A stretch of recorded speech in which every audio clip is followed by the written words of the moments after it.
Hey there, welcome to the first episode of my new series. In this series I'll be giving my thoughts on cool Sploder games. Today I will be looking at Perplexity by Jeff385. Let's get into the video.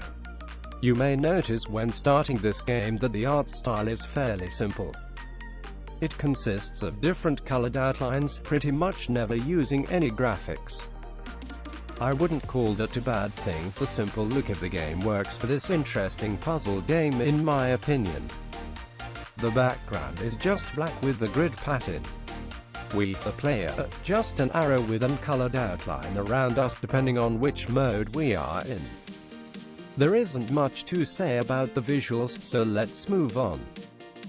Perplexity has to be one of the funnest games I've played on Sploder recently.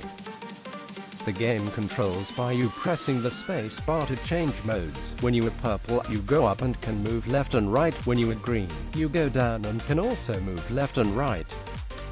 I personally don't completely know if I could replicate this. It's a pretty creative concept and the feel of the gameplay in general is really good. There are also colored walls that you can only go through if you are the same color. So, for example, you can't go down through purple wall because you would need to be purple and purple only goes up. There is also another concept introduced later in the game. Using the mouse, you can switch directions of a moving rectangle so you can land on it and move it out of the way.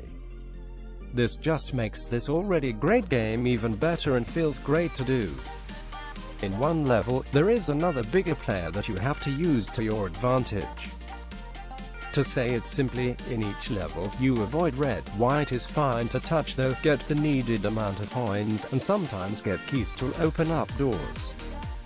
You only have one life, so when you touch red, you're dead. The level designs are great. Level 8 personally took me a bit to figure out. The game could be called a mix of precision and puzzle. Overall, Jeff did a great job on this game. I feel like it fully deserves its feature, so I recommend you go play it.